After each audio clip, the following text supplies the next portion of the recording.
बिस्मिल्लाहिर्रहमानिर्रहीम, अस्सलामुअलैकुम and a very good morning public में आपको खुश आमदीद कहूँगी। मैं हूँ अर्मिला हसन। उम्मीद करते हैं आप बिल्कुल ठीक ठाक होंगे, मज़े में होंगे, आपकी सुबह जो है जी अच्छी हुई होगी और आपका वीकेंड बहुत बेहतरीन गुजरा होगा, आई होप। लेकिन चूँकि बारिशें हैं और इस वक्त जो मुल्क के अंदर सूरत हाल है वो कुछ इतनी हौसला अफजा नहीं है। हाल ही में जी भारत की जानिब से जो दरियाओं में पानी छोड़ने के बाद पाकिस्तान के मुख्तलिफ इलाकों की बात कीजिए, खुसूसन पंजाब में सैलाबी सूरत हाल शिद्दत इख्तियार कर गई है। पानी की जो सतह बुलंद होने से कसूर हो, उकाड़ा हो, पाक पतन हो, बूरे वाला हो, बहावलपुर हो, बहावल नगर हो समेत कई जो अजला हैं वो ज़ेरे आब आए हैं। हज़ारों एकड़ पर जो खड़ी फसलें हैं वो भी तबाह हुई हैं। सैकड़ों ख़ानदानों को नकल मकानी भी करना पड़ी है, जबकि हेड गंडा सिंह वाला के मकाम पर पानी की सतह जी 21 फीट तक पहुँच गई है और बहाव जो है 1,30,000 क्यूसेक रिकॉर्ड किया गया, जिससे 72 देहात जो है वो मुतासर हुए हैं और खदशा है कि मुतासर होंगे। जो छोटे हिफाजती बंद की हम बात करें, उनके टूटने से भी कई आबादियाँ डूबी हैं, जबकि एक नौजवान भी दरिया में गिरकर जाँ बहक हुआ है। ये जो भी हम ताज़ा तरीन आपको अपडेट्स बता रहे हैं। ज़िला इंतज़ामिया की जानिब से जी इनखला के ऐलानात जारी हैं और रेस्क्यू 112 की जो टीम्स है वो भी हाई अलर्ट पे रहते हुए सैकड़ों अफराद और मवेशियों को महफूज मकामात पर मुंतकिल कर रही है। भारत की जी एज़ यूजुअल ये गैर ज़िम्मेदाराना कार्रवाई कह लें, पाकिस्तानी इलाकों में तबाही का बाइस बन रही है, जहाँ हम ऑलरेडी बहुत ज़्यादा जो सैलाबी सूरत हाल से दो चार हैं बारिशों के सबब। साथ साथ जी भारत की जानिब से एक बार फिर सिंतास मुआहदे के तहत पाकिस्तान को मुमकिन बड़े सैलाब से बर वक्त खबरदार तो कर दिया गया है। लेकिन ये जो जंग वाला एपिसोड था, इसके बाद दोनों ममालिक के दरमियान जो पहला बड़ा राबता जो है इसको समझा जा रहा है। इस हंगामी सूरत हाल में जी इमदादी कार्रवाइयाँ तो जारी हैं, जबकि हुकूमत ने भारतीय मालूमात की और पेशगी इतला की रोशनी में अलर्ट भी जारी कर दिया है और ज़िला इंतज़ामिया को हिफाजती इक़दाम तेज़ करने के हवाले से भी हिदायत कर दी है।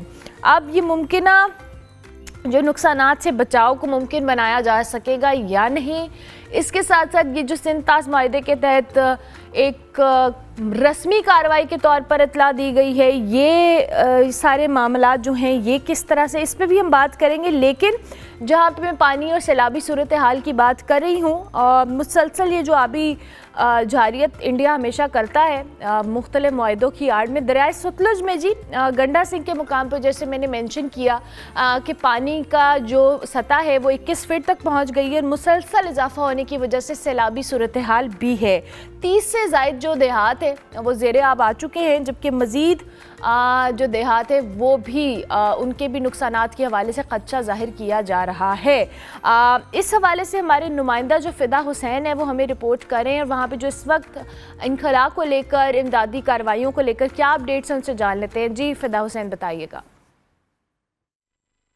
जी बिल्कुल, भारत की जानिब से मुसलसल आबी जाहरियत की जा रही है। भारत बुज़दिल जो है वो मुसलसल जो है वो आबी जाहरियत कर रहा है। इस वक्त दरियाए सतलुज में ऊंचे दर्जे का सैलाब है और मुतअद्दिद देहात जो हैं वो ज़ेरे आब आ चुके हैं। देहातियों की मुश्किलात में मुसलसल इजाफा होता चला जा रहा है। वहीं पर जो है वो ये भी अंदेशा ज़ाहिर किया जा रहा है कि अगर भारत की जानिब से मज़ीद पानी छोड़ा जाता है तो यही ऊँचे दर्जे का सैलाब जो है वो शिद्दत इख्तियार कर जाएगा। 30 ऐसे देहात जो हैं वो ज़ेरे आब आ चुके हैं, जहाँ पर जो है वो न सिर्फ देहात में पानी दाखिल हुआ है बल्कि लोगों के घरों में दाखिल पानी हो चुका है। वहाँ पर जो है वो ज़िला इंतज़ामिया की तरफ से हाई अलर्ट जारी करते हुए लोगों को फौरी तौर पर रेस्क्यू करके महफूज मुकामात पर पहुँचाने का अमल जो है वो जारी है।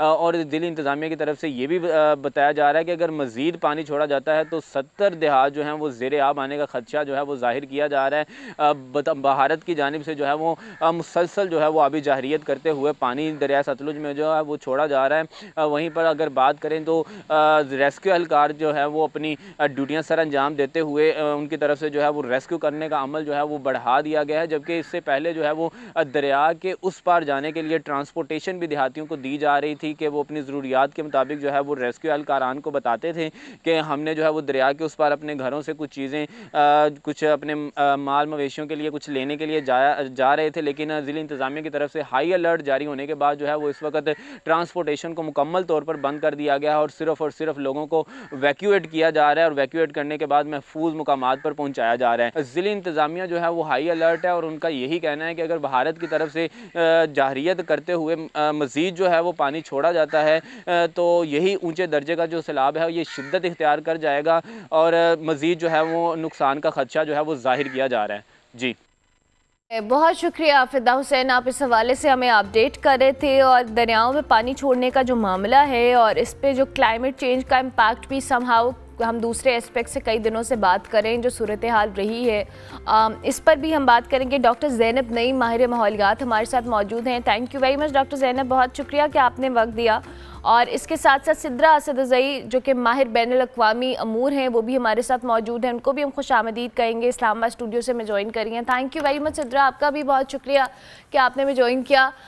सबसे पहले तो सिद्रा मैं आप ही की जानिब आती हूँ और ये जो हम इस आबी जारियत का जिक्र कर रहे हैं, ऑलरेडी पाकिस्तान के अंदर ये जो सैलाबी सूरत हाल है जिसमें हमने लैंड स्लाइडिंग से लेकर सैलाबी सूरत हाल भी देखी है, क्लाउड बर्स्ट का फिनोमिना भी देखा है और जो तबाही हमने इस साल एक्सपीरियंस की है, और उस पे अब ये कि ये जो पानी छोड़ने का मामला है इस पे ज़रा हमें थोड़ा सा बताइएगा।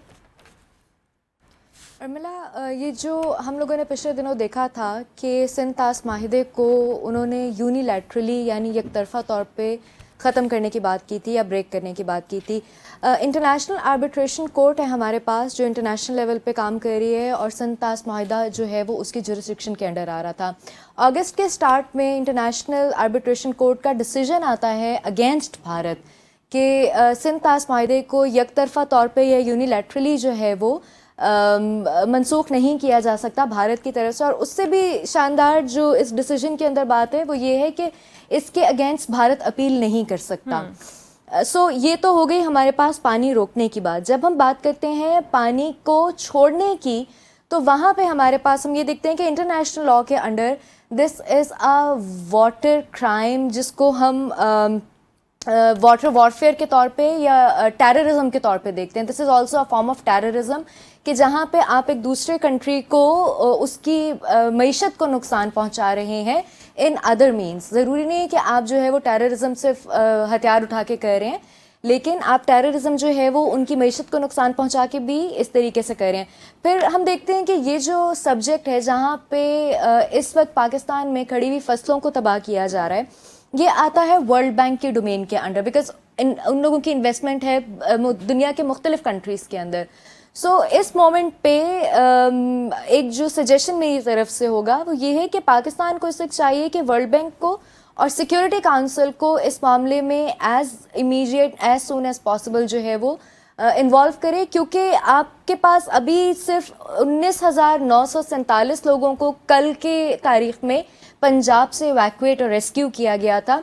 और इसके बाद जो है आप ये देखें कि जब यही लोग लेटर ऑन ये एक इशू आईडीपीज़ का मसला खड़ा होगा जहाँ पे उनको अपनी प्रॉपर्टीज़ को अपने घरों को छोड़ के नकल मकानी करनी पड़ती है और एक इंटरनली डिप्रेस्ड पीपल या इंटरनली डिप्रेस्ड पर्सनस के तौर पे वो सामने आते हैं और एक मज़ीद जो है वो साइकिल शुरू हो जाएगा। This is a chain reaction जो भारत की एक जलील हरकत की वजह से हो रहा है। ठीक हो गया। आपने अभी जो बात की कि इसमें हमें वर्ल्ड बैंक को और दीगर इदारों चूँकि उनके इन्वेस्टमेंट पॉइंट ऑफ व्यू से आपने टेक्निकल एस्पेक्ट पे बात की है। ज़ैनब, ये हम जो भी बात कर रहे हैं ये भी एक फैक्टर समहाउ इन्वॉल्व है और जिन इलाकों का हम जिक्र कर रहे हैं ऑलरेडी यहाँ पर क्लाइमेट चेंज रिलेटेड इश्यूज़ बहुत ज़्यादा हैं। मैं इसमें उस पॉइंट को भी ज़रूर रेज़ करना चाहूँगी जहाँ सिद्रा ने मेंशन किया कि हमें इंटरनेशनल इदारों को इन्वॉल्व करना है क्योंकि Pakistan climate change affected countries में आता है कंट्रीब्यूशन कम होने के बावजूद, और ये दुनिया को मालूम है भी और हमें मज़ीद बेहतर तरीके से इसको बताना भी पड़ेगा because we are the ones who are suffering right now. इस पर ज़रा आप कमेंट कीजिएगा। ज़ैनब, आप प्लीज़ थोड़े से अपनी ऑडियो को अनम्यूट कर लें। आई थिंक आपकी म्यूट थी। Thank you. हाँ जी। देखिए, this is one of the reasons कि मैं कहती हूँ water is the new line of control, और उसके दो रीजंस है। एक तो ऑफ कोर्स ये जो आबी जारियत है भारत की तरफ से, दूसरा क्लाइमेट चेंज की वजह से जो एक्सट्रीम्स हम फेस कर रहे हैं। देखिए पाकिस्तान में अगर हम ये भारत वाला फैक्टर साइड पे रखें तो क्लाइमेट चेंज दो एक्सट्रीम कॉज करता है। एक, या तो आपके मुल्क में शदीद पानी की किल्लत हो जाती है ड्राउट सीजन जब हीट वेव्स चलती हैं। सेकंड, जब फ्लड्स आते हैं और पानी को स्टोर करने के लिए हमारे पास इंफ्रास्ट्रक्चर नहीं होता। उस पे अब आप ऐड ऑन कर लें ये जो पानी सिंतास मायदा है जिसकी बात हो रही है, और फिर जब वहाँ पे भी जाहिर सी बात है एक ही खत्ता चल रहा है साउथ एशिया रीजन का, तो वहाँ पे भी सैलाबी सूरत हाल है।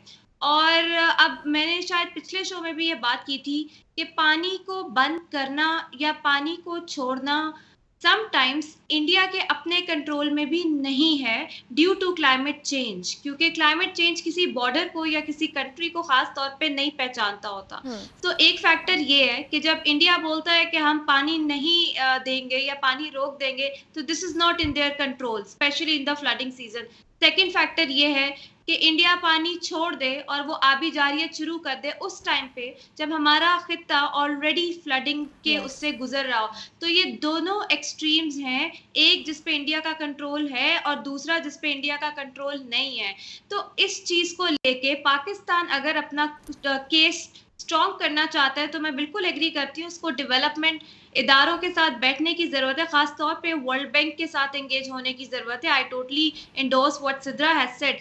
लेकिन उसके अलावा पाकिस्तान को इस वक्त अपना पानी से रिलेटेड डेटा इंटीग्रेशन करने की ज़रूरत है और उससे अपना केस मजबूत करे। फॉर एग्जांपल, पाकिस्तान अगर एक हम डैशबोर्ड क्रिएट करते हैं जिसमें हम बताएं कब आबी जारियत हो रही है, कब नहीं हो रही, इस वक्त सैलाबों की वजह से पानी कितना है, किस जगह पे है और क्या मसाइल हैं, वल्नरेबिलिटी किधर है, हम अपना केस स्ट्रॉन्ग कर सकते हैं। हम अभी तक वाटर डिप्लोमेसी में इस साल जब शुरू में कॉन्फ्लिक्ट अराइज हुआ था तो पाकिस्तान ने इंटरनेशनल डिप्लोमेसी बहुत स्ट्रॉन्ग की, लेकिन जो वाटर डिप्लोमेसी है, वाटर डिप्लोमेसी में पाकिस्तान को पूरे रीजन में अपनी डिप्लोमेसी स्ट्रॉन्ग करने की ज़रूरत है। और लेकिन एट होम अपनी वाटर मैनेजमेंट बहुत ज़्यादा स्ट्रॉन्ग करने की ज़रूरत है, क्योंकि हम ये मज़ीद नहीं सफ़र कर सकते इस चीज़ से कि कब एक मुल्क अपनी मर्जी से हमें डुबो दे और अपनी मर्जी से हमारा पानी रोक दे। वाटर हमारी लाइफलाइन है और उस पर कोई कॉम्प्रोमाइज़ नहीं किया जा सकता।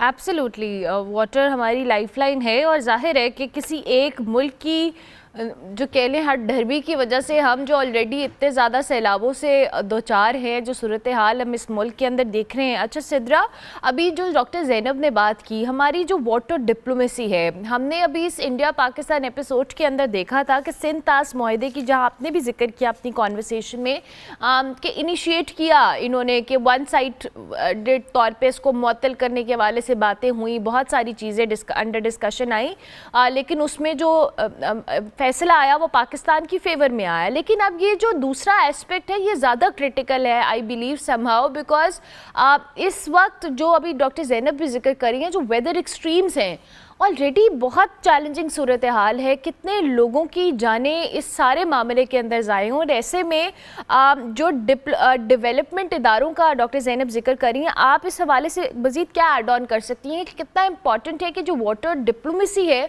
उसको हम ज़्यादा जो कह लें एस्केलेट करें, ताकि हमारी चीज़ें इंटरनेशनली रजिस्टर्ड हों कि हर साल इन वेदर एक्सट्रीम्स में हम फिर कहीं ना कहीं इंडिया की हडदमी का शिकार हो रहे हैं। देखिए, जब मैंने बात की है वाटर वॉरफेयर की, यानी कि आप अपना ज़ायद पानी जो है वो दूसरे मुल्क के अंदर छोड़ रहे हैं ताकि दूसरे मुल्क को उससे नुकसान पहुंचे और आप जो है मुमकिन एक बड़े नुकसान से बच सकें। और ये जो वाटर वॉरफेयर का फिनोमेना है, this is falling exactly under international law. आप अपने घर का, एक एग्जांपल के तौर पे मैं देती हूँ कि आप अपने घर का कचरा दूसरे के घर में इसलिए नहीं फेंक सकते क्योंकि आपके घर में कचरा बहुत ज़्यादा जमा हो गया और अब दूसरे का घर आप गंदा कर दें, दूसरे का घर अगर ऑलरेडी गंदा है। सो सिमिलरली अगर आपके घर में मैं बिल्कुल ज़ैनब की बात को इंडोर्स करती हूँ कि क्लाइमेट चेंज है और इसको लॉ टर्म में फोर्स मेजोर का नाम दिया जाता है, यानी आफाए समाविया, जो आफत आसमान की तरफ से उतर रही है। उसमें ना पाकिस्तान का कोई कसूर, ना इंडिया का कोई कसूर, ना बांग्लादेश का कोई कसूर, लेकिन उसकी मैनेजमेंट इम्पॉर्टेंट है। देखिए, हम लोगों का अलमिया ये है कि हमारे पास डैम्स नहीं है।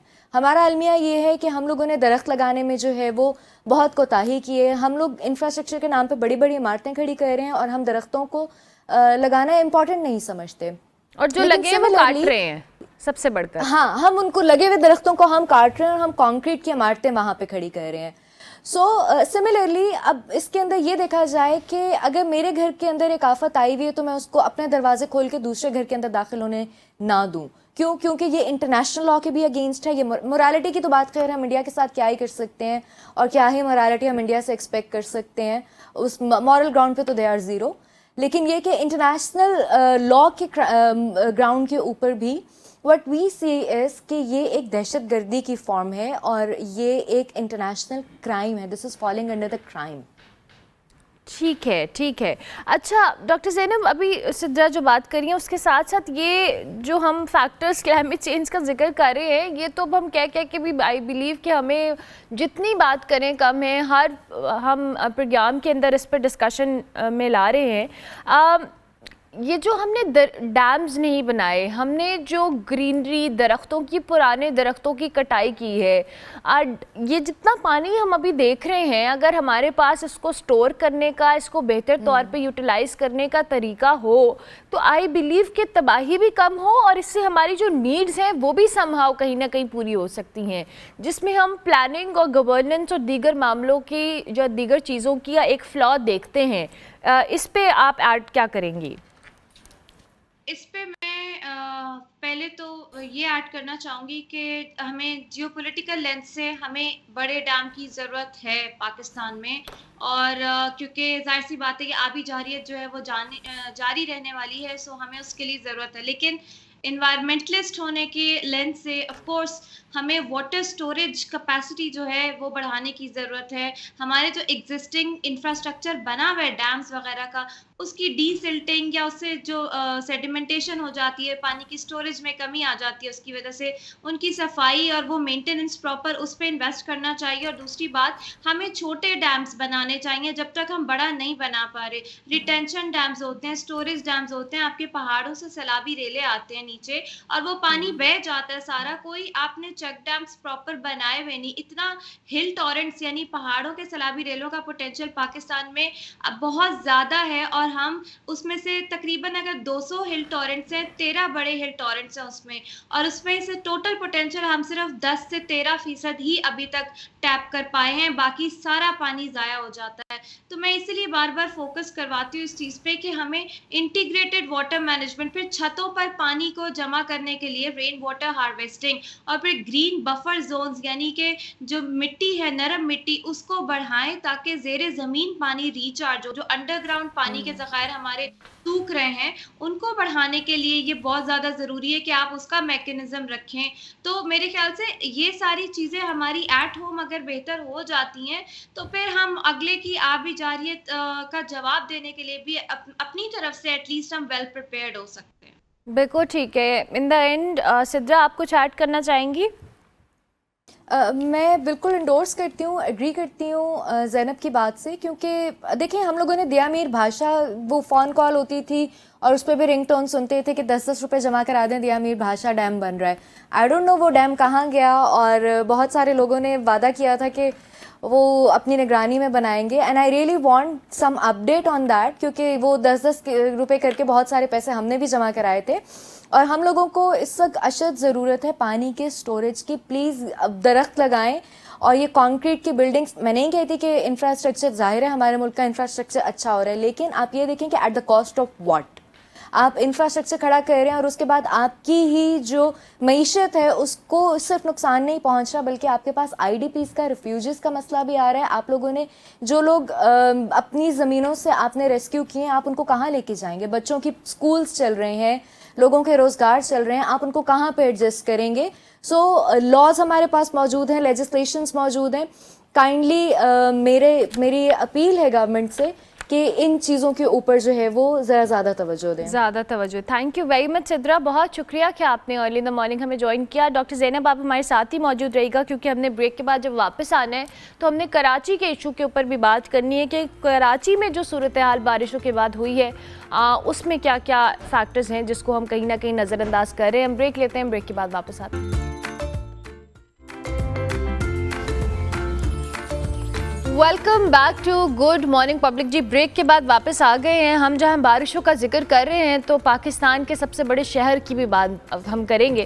हालिया बारिशों ने जी जहां कराची के नाकिस इंफ्रास्ट्रक्चर और निकासियात के मसाइल के साथ साथ हुकूमत की कारकर्दगी का पोल भी खोला है, तो दूसरी तरफ पीपल्स पार्टी हो और जमात इस्लामी हो, उनके दरमियान लफ्जी गोलाबारी का सिलसिला भी जारी है। मेयर कराची मुर्तज़ा वहाब साहब ने कहा है कि अगर नालों की सफाई ना की जाती तो सूरत हाल कहीं ज़्यादा तबाहकुन होती। मैं हैरान हूँ कि वो इससे ज़्यादा क्या तबाहकुन सूरत हाल एक्सपेक्ट कर रहे थे, लेकिन उन्होंने ये भी कहा कि इतनी बारिश के बाद कोई भी तुर्रम खान आ जाए तो भी पानी फौरी तौर पर नहीं निकाल सकता। फिर हमारे पास तो बहुत सारे तुर्रम खान मौजूद हैं। इनके मुताबिक जी 20 जून से शुरू होने वाली जो सफाई मुहिम के दौरान अब तक 30,24,000 जो क्यूबिक फिट कचरा वो निकाला जा चुका है, मगर निकासी आपके मसाइल जो हैं वो जूं के तू हैं। दूसरी जानब जमात इस्लामी फ़ंड्स की कमी के हवाले से भी शिकवा करती रही है माजी में भी, और मुर्तज़ा वहाब साहब का दावा है कि टाउन सिस्टम के नफाज के बाद सिर्फ जमात इस्लामी के 9 टाउन्स को 27 अरब रुपए फराहम किए गए हैं और सिंध हुकूमत हर माह 1 अरब रुपए देती है। इसके बावजूद नाले क्लियर ना होने के बायस ये सूरत हाल ख़राब हुई है। मुर्तज़ा वहाब हों या कराची की सूरत हाल पर जो मुख्तलिफ रहनुमा हैं, उन्होंने क्या कहा है, हम पहले आपको वो सुनवाते हैं और उसके बाद फिर हम जमात इस्लामी के जो रिप्रेजेंटेटिव हैं मुनिम ज़फ़र साहब, उनसे आपकी बात भी कराएंगे। आप पहले ये सुनिए। अच्छा, ये एक्सप्रेशन भी आ गया मेरा, लेकिन माजरत के साथ जी ये हमारे जो रिप्रेजेंटेटिव्स हैं जो इतने बड़े शहर को देख रहे हैं, कोई ज़िम्मेदारी लेने को तैयार नहीं है और वो ये कह रहे हैं कि अमिताभ बच्चन का घर डूब गया था तो फलाना बचा रहा था। कराची डूबा हुआ था जी, और कराची को किसने बचाया और किसने बचाना है, ये सवाल अभी तक इतने सालों के बाद अपनी जूं का तू वहीं बरकरार है। मुनिम ज़फ़र साहब हमें ज्वाइन कर रहे हैं, अमीर जमात इस्लामी है। सर बहुत शुक्रिया आपके वक्त का कि आपने अर्ली इन द मॉर्निंग हमें ज्वाइन किया। ये जो हम अभी मुख्तलिफ स्टेटमेंट सुन रहे हैं, ज़रा हमें एक सूरत हाल बताइएगा। मुर्तज़ा वहाब साहब कहते हैं कि जी 9 टाउन्स को हम 27 अरब रुपया दे चुके हैं और हर माह 1 अरब रुपये देती है सिंध हुकूमत, क्या सही है? देखें, पहले तो मैं जो आपने अभी कमेंट सुनवाए, इन हुक्मरानों की गैर संजीदगी का इससे अंदाज़ा होता है कि जब शहर में लोग 8-8, 10-10 घंटे लोग फंसे रहे सड़कों पर, आई चंडीगढ़ रोड पे, शारा फैसल पर मोटरसाइकिलें हज़ारों की तादाद में फंसी रहीं, गाड़ियाँ फंसी रहीं, लोग रात को बाज़ ऑफिस के अंदर लोग रात ऑफिस में गुजारने पर मजबूर हुए हैं, ख़ास तौर पे ये डिफेंस और आई चंडीगढ़ रोड के इलाके में। ऐसे में हुक्मरानों का इस तरह के इज़हार ख्याल करना ये गैर संजीदगी की अलामत है। जहाँ तक इस बात का ताल्लुक़ है कि पीपल्स पार्टी मुर्तज़ा वहाब साहब ने कहा कि 1 अरब दिए जाते हैं, एक पैसा जो है डेवलपमेंट के लिए सिंध हुकूमत ने टाउन्स को नहीं दिया है। अब यह बात हम नहीं कर रहे, ये बात तो इनके अपने टाउन चेयरमैन से आप पूछ लीजिए। आप जो है वो सुराबगोट टाउन के चेयरमैन, लियारी टाउन के चेयरमैन, गडाब टाउन के चेयरमैन, इन सब लोगों से पूछ लीजिए, वो यही बात कहेंगे। जो रकम वफाकी हुकूमत के ज़रिए सूबाई हुकूमत को मिलती है वो OZT की मद होती है, और ऑक्ट्राई ज़िला टैक्स क्या है ये, इसके ज़रिए लोगों को उनकी तनख्वाहें अदा की जाती हैं।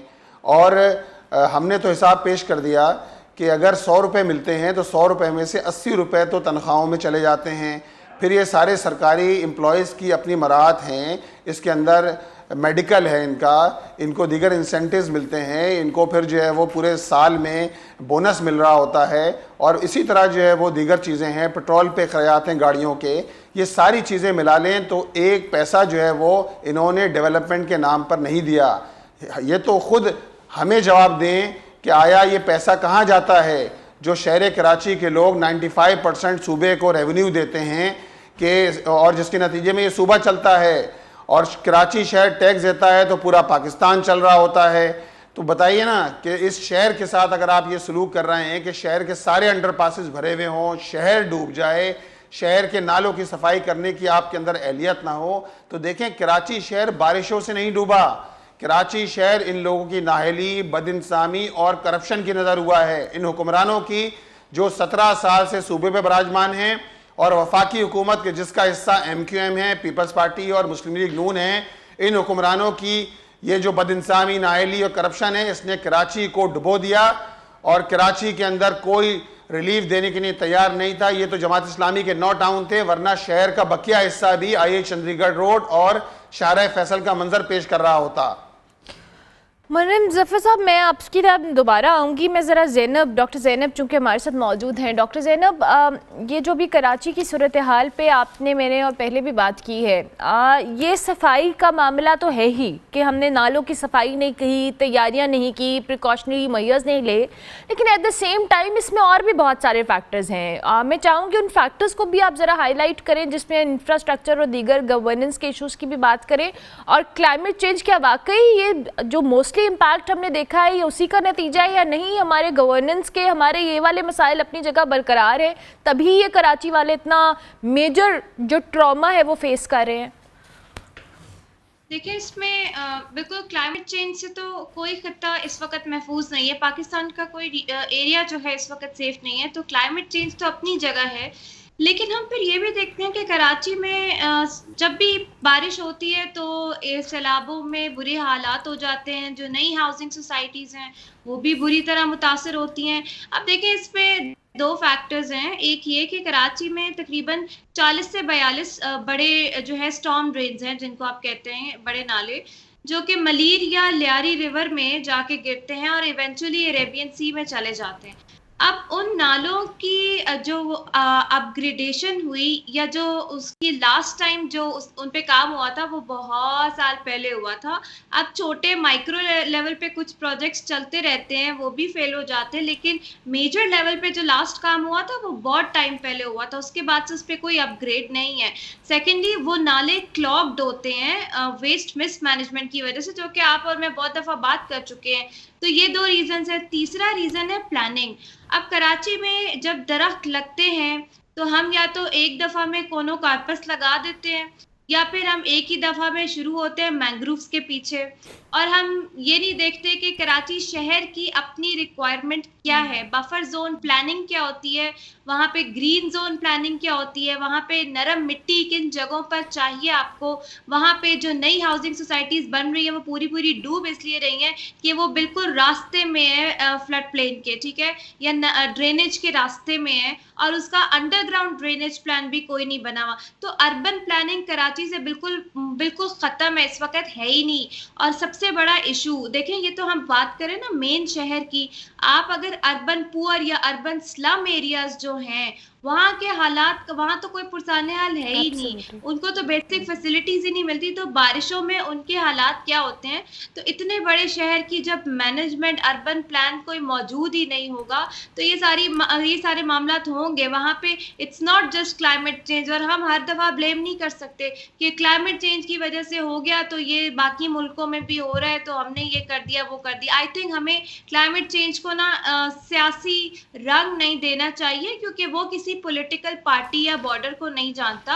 हमें ये बताना चाहिए कि हम इतने वसाइल रखते हैं, हमारे डिपार्टमेंट्स की इतनी कैपेसिटी है और इतना हम मैनेज कर सकते हैं, इससे ज़्यादा हमसे मैनेज नहीं होता, and we should be open about it. और अकाउंटेबिलिटी होनी चाहिए कि जो पैसा, जो बजट एलोकेशन, जो फंडिंग आ रही है वो किधर जा रही है, किधर लग रही है, कहाँ काम हो रहा है, आवाम को भी आगाही होनी चाहिए। तो मेरे ख्याल से ये जहाँ मिस प्लानिंग और मिस गवर्नेंस के मामलात हैं वो ज़रा ज़्यादा हो गए हैं, और क्लाइमेट चेंज तो अपनी जगह फिर जाहिर है वो बरकरार। लेकिन वही बात है कि जिम्मेदारी हम सारी क्लाइमेट चेंज पे डाल के खुद बरी और जिम्मा नहीं हो सकते। मुनीम ज़फ़र साहब, ये हमारे पास एक्सपर्ट है माहिर माहौलियात, आपने इनकी बात सुनी होगी आई एम श्योर। अब ज़रा हम अगर इन बजट्स और एलोकेशन की बात करें, अपग्रेडेशन की बात करें, हमें थोड़ा सा एक पिक्चर दें, क्योंकि मैं कराची में नहीं रहती। आप लोग इस चीज़ को थोड़ा सा, ज़ाहिर है मैं तो कहती हूँ हमें उस तमाम लोगों को उस दिन से डरना चाहिए जब इस अकाउंटेबिलिटी के नाम पे आवाम उठ के सवाल करेगी जी कि हम जो टैक्स का पैसा देते हैं वो कहाँ यूज़ हो रहा है, क्योंकि लोगों के टैक्स का पैसा है, ये किसी सियासी पार्टी या सियासी जमात का नहीं है जो कराची को चला रहा है और पूरे मुल्क को चला रहा है। तो ये अकाउंटेबिलिटी कैसे होगी? बजट अगर एलोकेट हो रहे हैं तो वो कहाँ जा रहे हैं और कराची वालों पे क्यों खर्च नहीं हो रहे? यही तो सवाल है कराची के लोगों का भी कि जो बजट आ रहा है वो कहाँ खर्च हो रहा है। देखिए, जो बहन ने बात की बिल्कुल ठीक बात है। क्लाइमेट चेंज एक बहुत बड़ा मौजू है और ये पूरी दुनिया का मौजू है। क्लाइमेट चेंज, माहौलियाती तब्दीलियाँ हो रही हैं जिसके नतीजे में शदीद गर्मी भी है, फिर अनइवन जो है समझ लें बारिशें हैं, मतलब गैर मुतवक्का बारिशें हैं। लेकिन सबके बावजूद कराची में जुलाई अगस्त के महीने में बारिशें होती हैं, ये सबको पता है। सबको पता है कि मानसून का सीज़न कौन सा होता है, लेकिन हम अगर हमारे अंदर इतनी अहलियत ना हो कि हम जो है वो नालों की सफाई कर सकें, बरवक्त कर सकें, चोकिंग पॉइंट खोले जा सकें, हम जो रकम मिले नालों की सफाई के लिए उसका इस्तेमाल ना कर सकें, तो उसके नतीजे में देखें ये प्रॉब्लम पैदा होती है, अर्बन फ्लडिंग की सूरत हाल पैदा होती है। और यही कुछ इस शहर के साथ भी हुआ है। ये शहर एक जानिब यहाँ इस तरह के मसाइल हैं कि फ़ंड जो है वो सही तरीके से खर्च नहीं हो रहा, तरक्याती फ़ंड दिया नहीं जा रहा, जो हमारी मुंतखब यूनियन टाउन्स हैं और यूनियन कौंसल्स उनको फ़ंड नहीं दिया जा रहा।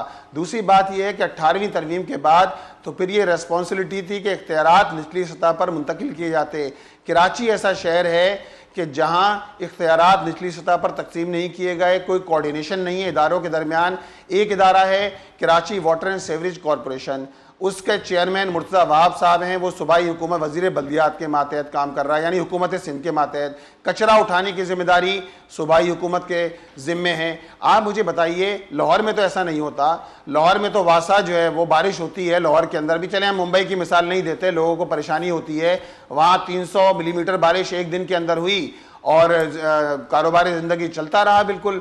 लेकिन हम तो अगर लाहौर की बात भी कर लें तो लाहौर में वासा अपना काम करता नज़र आता है, लेकिन यहाँ ना PDMA नज़र आता है, ना यहाँ 1112 नज़र आता है जो है लोगों को रिलीफ देने के लिए, लोगों को रेस्क्यू करने के लिए। यहाँ ना कहीं पुलिस नज़र आती है कि कम से कम लोगों को इन हालात के अंदर रेस्क्यू किया जा रहा हो। यहाँ सिटी वार्डन 2,500-3 हज़ार की तादाद में शहर के अंदर मौजूद हैं, वो भी कहीं नज़र नहीं आते। वो लोगों का प्रोटोकॉल तो पूरा कर रहे होते हैं, लेकिन कम से कम इन हालात के अंदर लोगों को रिलीफ नहीं दे रहे होते। शहर कराची कंक्रीट का जंगल बन गया है, यहाँ हर सड़क खुदी हुई है। रेड लाइन के नाम पर 26 किलोमीटर की सड़क पिछले 3 साल से खुदी हुई है और आइंदा 3-4 साल तक भी ये प्रोजेक्ट मुकम्मल होने का नाम नहीं ले रहा। इसी तरह करीमाबाद अंडरपास के नाम पर पिछले 26 महीने से सड़क खुदी हुई है। इस्लामाबाद के 3 अंडरपास बने, 72 दिन के अंदर बन गए। यहाँ अंडरपास का कोई डेडलाइन नहीं है। यहाँ बाज़ मुकामात ऐसे हैं जो 8 मरतबा बाज़ पुल टूट चुके हैं। आप इससे अंदाज़ा लगा सकते हैं कि पैसा कहाँ खर्च हो रहा है, करप्शन की नज़र हो रहा है। यहाँ की एक मरकज़ी शाहराह है जो मदार कायद की जानिब जाती है, जहांगीर रोड। वो जहांगीर रोड पिछले कमोबेश आधे दर्जन 6 मरतबा वो जहांगीर रोड बह चुकी है और अभी भी पानी वहाँ भरा हुआ है, जबकि 2 दिन से बारिशें नहीं हो रही। ये सूरत तो इन हुक्मरानों की नाअहली को साबित करती है कि जो ना कराची को उसका हक देने के लिए तैयार हैं, ना उसके वसाइल देने के लिए तैयार हैं। सारे वसाइल इनकी शाखर्चियों पे खर्च हो रहे हैं और सारे कैसे ठीक होगा कराची जात के अंदर इन्होंने मुर्तकिज़ किए हैं सारे इख्तियारात और वसाइल। आप अभी बात कर रहे हैं, हम सब जानते हैं कि ये मसाइल हैं। बजट्स अगर एलोकेट हो रहे हैं, जो 27 अरब रुपए का भी उन्होंने नॉर्थ टाउन्स का जिक्र किया, मैं चाहूँगी इसको भी आप ज़रूर एड्रेस कीजिएगा। तो अब अगर इख्तियारात निचली सतह पर मुंतकिल नहीं हो रहे, जो भी आपने मेंशन किया, ये लोकल बॉडीज़ या इन इदारों का एक बड़ा कंट्रीब्यूशन होता है और इतने बड़े शहर के अंदर आई बिलीव कि ये चीज़ें बड़ी इंपॉर्टेंस की हामिल होती हैं। लेकिन एट द सेम टाइम अब मसला ये है कि यहाँ पे कोई जिम्मेदारी लेने को तैयार नहीं है। वो कहते हैं जी हम बजट दे रहे हैं, आप कह रहे हैं कि बजट नहीं। जी, हमारे पास इस वक्त शहर में 9 टाउन है, 25 टाउन ओवरऑल शहर में 25 टाउन है, KMC है 25 टाउन है, हमारे पास 9 टाउन है। हर टाउन के अंदर यूनियन काउंसिल्स हैं। जमात इस्लामी टोटल कराची में 246 यूनियन काउंसिल्स हैं। कराची का बड़ा हिस्सा कंटोनमेंट पर मुश्तमिल है, 6 कंटोनमेंट बोर्ड हैं। इसके अलावा बहुत से वफाकी इदारे काम कर रहे हैं जिनकी अपनी ज़मीनें हैं, रेलवे है, सिविल एविएशन अथॉरिटी है, इसी तरह जो है वो KPT वगैरह वगैरह। अब बात यह है कि आपने जो NFC हुआ, NFC के बाद अब दोबारा जाके NFC हुआ है, NFC के बाद सूबाई हुकूमत ने पिछले 18 साल से जो है PFC नहीं किया, प्रोविंशियल फाइनेंस कमीशन नहीं हुआ, जिसके नतीजे में जो वसाइल सूबे वफाक से तो वसाइल मांगते हैं लेकिन नीचे PFC प्रोविंशियल फाइनेंस कमीशन करने के लिए तैयार नहीं है, जिसके बाद डिस्ट्रिक्ट को वसाइल मिलें। एक बात ये जमहूरियत की करते हैं। 18वीं तरमीम के बाद ये नीचे डेमोक्रेसी की बात करते हैं, निचली सतह पर इख्तियारात देने के लिए बल्दियात को किसी किस्म का ये तैयार नहीं है। जहाँ तक इस बात के ताल्लुक है कि मेयर साहब ने कितनी रकम की बात की, देखिए हमने अदाद-ओ-शुमार परसों पेश किए कि हमारे 9 टाउन्स को 90 करोड़ रुपए माहाना मिलते हैं, जिनमें से 70 करोड़ रुपए जो कि 78% बनते हैं टोटल रकम का, वो तनख्वाहों में खर्च होते हैं। इसके अलावा मुलाजमीन के ड्यूज़ होते हैं, मुलाजमीन का मेडिकल होता है, चलाने के लिए, टाउन्स को चलाने के लिए पेट्रोल होता है, इसके अलावा दीगर जो है वो बेनिफिट्स होते हैं जो मुलाजमीन को दी जाते हैं, एक पैसा जो है वो नहीं बचता। बल्कि हमारे बास टाउन ऐसे हैं कि जिन्होंने तनख्वाहें कम आ रही थी, अपने रिसोर्सेज के ज़रिए, जो रिसोर्सेज टाउन के रिसोर्सेज हैं, प्रॉपर्टी टैक्स के ज़रिए जो हासिल होते हैं, इसी तरह शॉप बोर्ड के ज़रिए हासिल होते हैं, उनके ज़रिए लोगों की तनख्वाहें दी हैं। और मैं सिर्फ एक टाउन गुलशन टाउन की बात करूं, 7 करोड़ 21 लाख रुपए उस टाउन ने अपने रिसोर्सेज से एम्प्लॉयज़ की तनख्वाहें दी हैं। भाई एम्प्लॉयज़ की तनख्वाहें देना ये तो हमें विरसे में मिले हैं, इनकी तनख्वाहें ये तो हमें जहेज में मिल गए हैं, इनकी तनख्वाहें देना हमारी रिस्पॉन्सिबिलिटी थोड़ी है। ये तो मेरी बात सुने मुनीम साहब, आप ये जो बात कर रहे हैं कि इनको तनख्वाहें देनी है, जब काम करने के लिए पैसे नहीं है तो इनको तनख्वाहें क्यों, किस बात की मिल रही हैं इन तमाम लोगों को? नहीं, एम्प्लॉयज की बात कर रहा हूं, एम्प्लॉयज की, अच्छा, उनकी बात नहीं कर रहा। हर टाउन के अंदर कम से कम भी 500 से 600 और ज्यादा से ज्यादा, हमारा एक नई कराची टाउन है, 1933 एम्प्लॉयज हैं बाकायदा। अच्छा। इसमें टीचर्स शामिल हैं, इसके अंदर सैनिटरी वर्कर्स होते हैं, इसके अंदर अफसरान शामिल हैं, अफसरान की गाड़ियां चल रही होती हैं। ये सारे तो मुस्तकिल एम्प्लॉय हैं, चाहे आज जमात इस्लामी हो, कल जमात इस्लामी हो, कोई भी पार्टी हो। देखें ना, टाउन पीपल्स पार्टी के पास भी, वहाँ भी एम्प्लॉयज़ मौजूद हैं। तो ये एम्प्लॉयज़ तो मुस्तकिल एम्प्लॉयज़ हैं। हमारे पास 9000 एम्प्लॉयज़ हैं हमारे 9 टाउन के अंदर, आप अंदाज़ा लगा सकती हैं। तो इन सबकी तनख्वाहें तो जाएंगी ना, इनकी पेंशनें भी जाएंगी, इनको दीगर बेनिफिट भी मिलेंगे जिस तरह सरकारी एम्प्लॉयज़ को मिलते हैं। तो तनख्वाहें तो इसमें चली जाती हैं। अब 90 करोड़ में से 70 करोड़ तो सीधे सीधे इनकी तनख्वाहों में चले गए, बकिया दीगर बेनिफिट्स के अंदर चले गए। तो ना वफाकी हुकूमत ना ही सूबाई हुकूमत कराची को उसका जायज़ हक देने के लिए तैयार है। कराची ने लास्ट ईयर 3256 अरब रुपए कौमी ख़जाने में टैक्स की सूरत में जमा कराए हैं। आप मुझे बताइए, एक शहर पूरे पाकिस्तान एक तरफ, कराची शहर एक तरफ टैक्स जमा करा रहा है। जितना पूरा पाकिस्तान जमा गए बकिया शहर जमा कराते हैं, उतना ही कराची जमा कराता है। 3256 अरब रुपए जमा कराए हैं। लेकिन इसको ये सारी हुकूमतें, ये अयाशियाँ, इनकी करप्शन, इनकी लूट मार, ये सब जारी है। लेकिन लोगों को इख्तियार देने के लिए तैयार नहीं है। बात ये जमहूरियत ही करते हैं। इनकी अपनी पार्टियों में जमहूरियत नहीं है, विरासत और वसीयत पे ये पार्टियां चल रही हैं। लेकिन मैं अल्लाह का शुक्र अदा करता हूँ, मैं खुद भी, हमारे टाउन चेयरमैन भी, हमारी सारी मुंतखब क़यादत भी अपने अपने टाउन्स के अंदर अल्हम्दुलिल्लाह हम ऑन ग्राउंड मौजूद थे, वहाँ ट्रैफिक को कंट्रोल करने के लिए, लोगों को निकालने के लिए, जिसके नतीजे के अंदर शहर का एक बड़ा हिस्सा, कम से कम उसने शारा फैसल और आई चंद्रीगढ़ रोड का मंजर वहाँ नहीं हुआ, वरना तो शहर के बड़ा हिस्सा ऐसा ही मंजर पेश करता कि लोग हज़ारों की तादाद में गाड़ियाँ फंसी हुई थी, गाड़ियाँ ख़राब हो गई, मोटरसाइकिलें ख़राब हो गई, लोग धक्के खा रहे थे। इसी तरह जो तालीमी इदारों से जाने वाले लोग हैं अपनी आबादियों की जानिब, वो 8-8 घंटे 10-10 घंटे बच्चियाँ, स्कूल की बच्चियां, इसी तरह बच्चे फंसे रहे, उनके पॉइंट्स बसें फंसी रहीं और मुश्किलात का सामना करना पड़ा। लिहाजा इस इन्वायरमेंटल चेंजेस के साथ भी जो है निपटने के लिए इस बात की ज़रूरत है कि हम जो है अवेयर रहें, हम लोगों को अवेयर करें। और जमात इस्लामी ने अभी बारिशों से 1 महीने पहले यानी 23 जुलाई को हमने इस पूरे शहर के अंदर अल्हम्दुलिल्लाह 1 लाख प्लांट लगाने की हमने कैंपेन शुरू की और हमने लेट्स टर्न कराची ग्रो के उन्वान से कैंपेन लॉन्च करी और अल्हम्दुलिल्लाह हम सारे टाउन्स के अंदर, पूरे शहर के अंदर दरख्त लगा रहे हैं। मुनीम साहब, मेरा वक्त खत्म हो गया। आपका बहुत शुक्रिया कि आपने हमें ज्वाइन किया। डॉक्टर ज़ैनब, आपका भी बहुत शुक्रिया कि आपने अर्ली इन द मॉर्निंग हमें ज्वाइन किया। मुर्तज़ा वहाब साहब कहते हैं जी तुर्रम खान भी हो तो वो भी इस कराची को नहीं बचा सकता। अगर इतनी बारिश होगी तो फिर कौन बचाएगा कराची को? ये सवाल अभी जूं का तूं बरकरार है। जमात इस्लामी जिम्मेदारी नहीं ले रही, पीपल्स पार्टी जो हुकूमत में है वो कहती है हमारे पास मतलब उनके अपने मसले हैं, तो फिर कौन जिम्मेदारी लेगा? ये सवाल वहीं का वहीं है। ब्रेक लेते हैं, ब्रेक के बाद वापस आते हैं।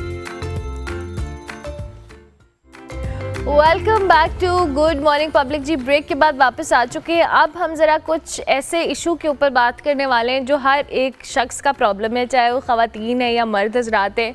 हम पाकिस्तान में वैसे तो बहुत सारे हेयर ऑयल्स अवेलेबल होते हैं, उनमें से कोई एक ऐसा होता है जो आप क्लेम कर रहा होता है कि जी ऐसे बाल ठीक हो जाएंगे, लेकिन मोस्टली लोग जब हेयर ऑयल्स इस्तेमाल कर रहे होते हैं तो उनको इस बारे में अवेयरनेस नहीं होती कि इसके अंदर जो चीज़ें मौजूद हैं वो आपकी हेयर ग्रोथ को क्या सही बेहतर तौर पर एस्केलेट कर रही हैं, आपके हेयर फॉल को रोक रही हैं या नहीं। इस वक्त हमारे साथ एक ब्रांड ऑनर, एक हेयर ऑयल के ब्रांड का नाम है अमीर कुलसूम, नुमान अहमद साहब हमारे साथ मौजूद हैं। उनको हम खुश आमदीद कहेंगे। Thank you very much sir. बहुत शुक्रिया।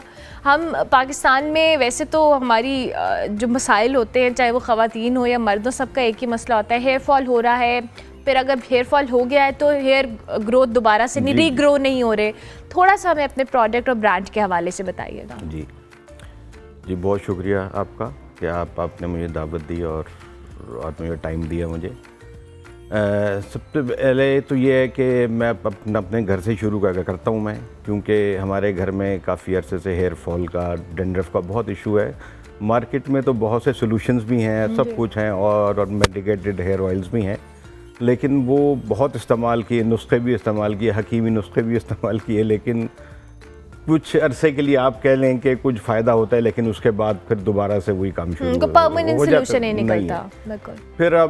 फिर मैंने सोचा कि भाई जब हल निकालना है मुस्तकिल, तो खुद ही कोशिश की जाए। तो उसमें कुछ मैंने सीड्स इकट्ठे किए, कुछ मैंने ऑयल्स मैंने इंपोर्ट भी किए। ओके। उसको मुख्तलिफ रेशो के साथ मिक्स किया, इस्तेमाल भी किया। 1-1.5 साल मैंने टेस्टिंग पे लगा के रखा। अच्छा, ओके। अपने घर में इस्तेमाल किया, अपने अजीज़ों को, दोस्तों को मैंने दिए। तो जब कोई चीज़ ये प्रोडक्ट बनाई जाती है, उसका रिज़ल्ट चाहिए हो तो कम से कम उसमें 1-1.5 साल का वक्त दरकार होता है। अच्छा, अगर आपको उसका रिज़ल्ट चाहिए कि क्योंकि सबकी अपनी के राय होती है, क्योंकि सबकी स्किन एक जैसी नहीं होती। किसी की स्कैल्प में जल्दी बाल आ जाते हैं, किसी के स्कैल्प जो है टाइम लेती है। लेकिन जब आप कोई ऑर्गेनिक और नेचुरल जब आप सोल्यूशन बना रहे हों, तो उसमें ना बड़ा टाइम लगता है उसके अंदर। उसमें मुस्तकिल आपको यूज़ करना पड़ता है। ठीक है। और कुछ आपको केमिकल्स वगैरह से ही बचना पड़ता है। जैसे हेयर वैक्सेस हैं या वो हेयर स्प्रेज हैं, इनके अंदर तमाम के अंदर केमिकल्स शामिल होते हैं। जब आप वो यूज़ करेंगे तो आपके हेयर डैमेजेस भी होंगे, और हेयर वो बाल भी आपके कमज़ोर होंगे, डैंड्रफ भी बढ़ेगी उसके अंदर। तो फिर मैंने ये सोल्यूशन बनाया, फिर यूज़ किया, तो अल्हम्दुलिल्लाह इसके बड़े पॉजिटिव रिजल्ट्स आए इसके। ज़बरदस्त। मैं अभी आपकी इसमें इंट्रोडक्शन में ये भी देख रही थी कि बहुत सारी फैशन इंडस्ट्री हो, दीगर लोग आपके हेयर ऑयल को इस्तेमाल कर रहे हैं। इनफैक्ट 10,000 से ज़्यादा आपके कस्टमर्स हैं जिसको यूज़ कर चुके हैं। बल्कि बड़ा अच्छा हुआ ये आपने सवाल किया मुझसे। बल्कि ये मीडिया इंडस्ट्री में मेरा हेयर ऑयल तो बहुत ज़्यादा मकबूल है। ये उबैदुल्ला सिद्दीकी हैं, मेसम हैं, और ये शाज़ेब हैं। इनको क्योंकि जिनका ताल्लुक़ मीडिया इंडस्ट्री के साथ होता है ना, आपको पता है वो डेली हेयर स्प्रे भी चल रहा होता है, मुख्तलिफ वैक्सेस भी लग रही होती हैं शाइन लाने के लिए। उसमें फिर ये होता है कि आपके हेयर डैमेजेस का, हेयर फॉल का बहुत अंदेशा बढ़ जाता है उसके अंदर। बिल्कुल। अच्छा नुमान साहब, मैं एक सवाल करना चाहूँगी। ज़ाहिर है हर हेयर ऑयल के अंदर एक स्पेशलिटी होती है, कोई ऐसी चीज़ होती है जिसकी वजह से लोगों को रिजल्ट मिलता है। हमें थोड़ा सा इसमें कौन कौन से सीड्स का इस्तेमाल आपने जैसे कहा, कौन से ऑयल्स हैं जिनका मिक्सचर आपने यूज़ किया? नंबर 1 इसके अंदर ये वाटरमेलन सीड्स का मैंने इस्तेमाल किया। वाटरमेलन सीड जो आपको मार्केट में कहीं नहीं मिलेगा आपको। ठीक है। नंबर 2 फिर पम्पकिन सीड्स का इस्तेमाल किया। कैंटालूप सीड्स का इस्तेमाल किया। कैंटालूप जिसे गर्मा आप क्या कह लें, ब्लैक सीड्स का इस्तेमाल किया उसके अंदर मैंने। फिर आलमंड ऑयल का इस्तेमाल किया, और मुख्तलिफ हर्ब और ये वेजेस का इस्तेमाल किया मैंने। आपने देखा होगा, आप तो सोशल मीडिया में अक्सर हेयर ऑयल्स के भी आप ऐड देखती हैं। उसमें दिखाया जाता है कि बड़ा सा ये कढ़ाई ली जाती है और इतनी हीट दी जाती है उसको। ऑयल तो आपको पता है जो इस तरह के ऑयल्स होते हैं वो तो ज़्यादा हीट मांगते ही नहीं है। आप जितनी हीट देंगे उसके ये न्यूट्रिएंट्स तो जल जाएंगे उसके, और आपको जो सही रिजल्ट चाहिए वो आपको मिलेगा ही नहीं। अब मेरा जो तरीक़ाकार है कि मैं हीट देता हूँ, लेकिन डबल बॉयलर मेथड के तहत। Double boiler method? हाँ, यानी वो स्टीम के ज़रिए मैं हीट दे देता हूँ ताकि वो ज़्यादा हीट ना पहुँचे, और जो मैं इन्फ्यूज़ करना चाहता हूँ वो ईजीली इन्फ्यूज़ भी हो जाए। ठीक है। और ऑयल्स के ये न्यूट्रिएंट्स भी बरकरार रहें। तो आप ये पाकिस्तान में ही मैन्युफैक्चर कर रहे हैं? जी पाकिस्तान में। बेहतरीन। तो मुझे बताइए अवेलेबल कहाँ पे आपका है? ये जो है अमीर कुलसूम की वेबसाइट मौजूद है। मेरा कोई फिजिकल स्टोर नहीं है, सिर्फ ऑनलाइन ही अवेलेबल है। अमीर कुलसूम की वेबसाइट पर आप विज़िट करें, आपको हेयर ऑयल्स और दीगर प्रोडक्ट्स भी आपको मिल जाएंगी उधर। ज़बरदस्त। और प्रोडक्ट्स क्या हैं आपके? और उसमें ये है, ये स्किन के हवाले से मेरी क्रीम है, कैन सोराइसिस के हवाले से, सोराइसिस का बहुत इशू है, लाखों लोग इससे बहुत मुतासिर हैं, तो उसका भी मैंने ऑर्गेनिक सोल्यूशन निकाला है, और वो देसी घी में बनी हुई है, वो देसी घी और ज़ाफ़रान का इस्तेमाल हुआ है उसके अंदर। ज़बरदस्त। अच्छा मुझे ये बताएं कि जाहिर है हेयर फॉल एक तो होता है रोकना, एक होता है बालों का रीग्रो होना या रीग्रोथ होना।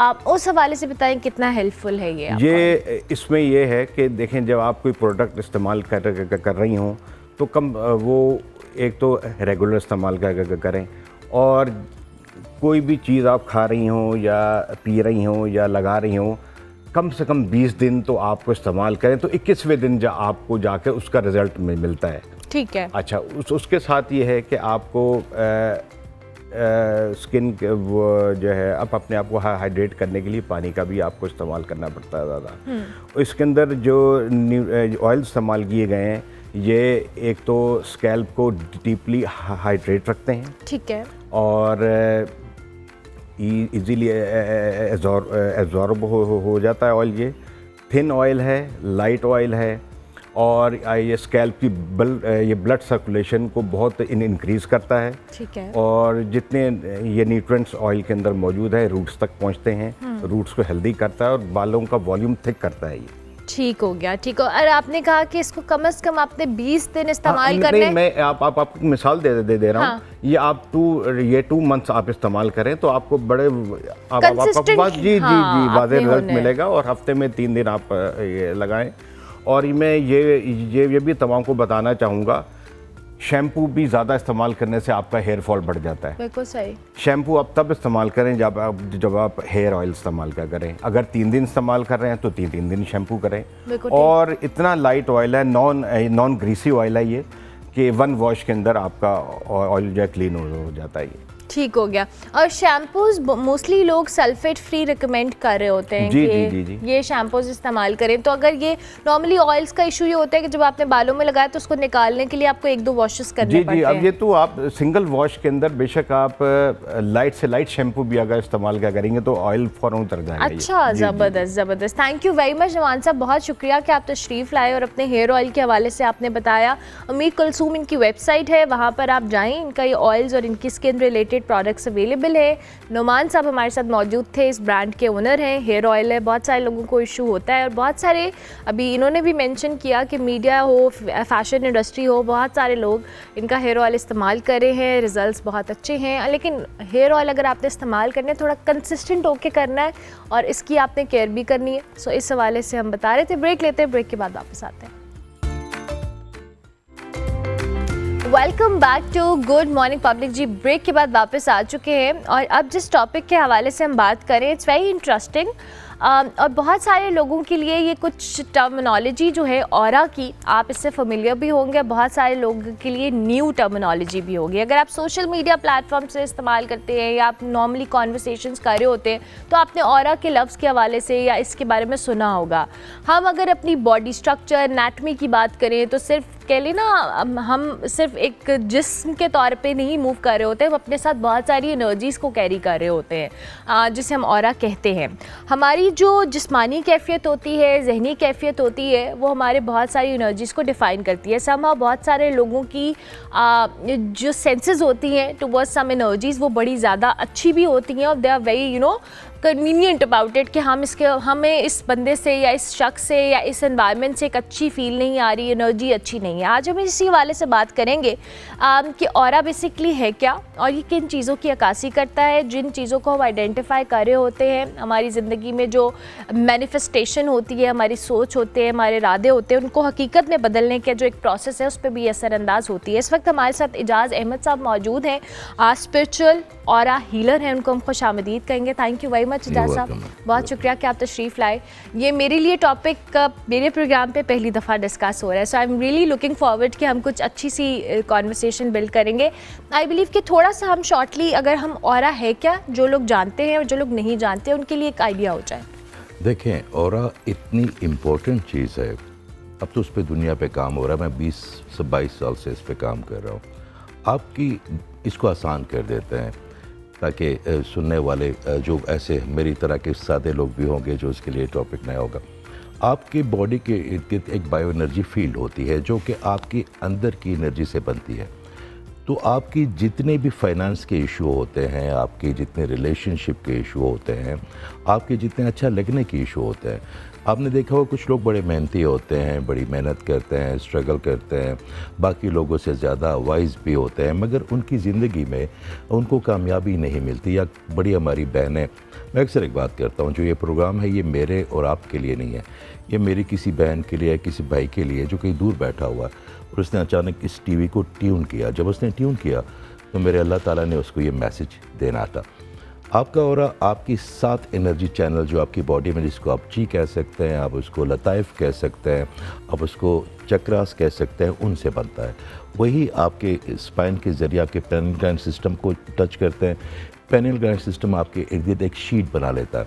कुछ लोग एनर्जी वैम्पायर होते हैं, वो उनके करीब जैसे आप जाएंगे तो वो आपको ड्रेन कर देंगे। तो वो उनकी शिकायत हो सकती है, उनके अंदर की एनर्जी ऐसी होती है। तो कभी कभी आप बड़े ताज़ा, बड़ी तैयार हो के you made your self very presentable और बाहर जाते हैं, मगर थोड़ी देर बाद आपको ऐसा लगता है कि आप बहुत थके हुए हैं, बड़े लेथार्जिक फील करते हैं। तो वो आपका आपस में किसी ऐसे बंदे के साथ और टच हुआ है जिसने आपकी एनर्जी को ड्रेन कर लिया। और दूसरी बात ये कि मोस्टली ये जो बच्चे या ख़वातीन, इनको ईवल आइडेंटिटी की बड़ी प्रॉब्लम होती है बहुत ज़्यादा। जो सोशल मीडिया पे अपनी तस्वीरें लगाते हैं या कुछ लोग होते हैं उनका ऑरा बड़ा वीक होता है, तो बहुत जल्दी ईवल आइडेंटिटी से उनके बाल गिरते हैं, उनकी स्किन ख़राब हो जाती है, बल्कि वो चिड़चिड़े हो जाते हैं। तो ये भी ऑरा की वजह से होता है जी। उसके बाद आपके कोई बंदा अगर बहुत प्रेजेंटेबल है और बहुत अच्छे कपड़े पहनता है, अच्छा परफ्यूम लगाता है, मगर अगर उसका ऑरा जो है ना वो अंदर से पॉजिटिव नहीं है, तो जो भी किसी और ऑरा को वो इंट्रोड्यूस करेगा अपना आप, तो उसकी दूसरे बंदे के पेनियल ग्लैंड सिस्टम में वो तमाम रिकॉर्डिंग होनी शुरू हो जाएंगे। इन शॉर्ट कि आपकी बॉडी एक मैग्नेट है, और ये इसको इस तरह समझें कि वो उसने अपनी तरफ अट्रैक्ट करना है कामयाबी को भी, रहमत को भी, लोगों की खुशी को भी, मोहब्बतों को भी। और जब उसकी फ्रिक्वेंसी लो हो जाएगी तो एक बात याद रखिएगा, आपके तवसत से अपने बहन भाइयों को ये मैं बताना चाहता हूँ कि जो बीमारियाँ होती हैं इनकी फ्रिक्वेंसी बहुत लो होती है। जो जितनी आप डिप्रेशन की एनर्जी कह दें या मायूसी की एनर्जी कह दें या कोई ईवल आइडेंटिटी कह दें, इनकी भी एनर्जी बहुत लो होती है। तो अगर आपकी बॉडी की वाइब्रेशन या एनर्जी बहुत लो है तो आप अट्रैक्ट कर रहे हैं उन चीज़ों को अपनी तरफ बहुत तेज़ी से।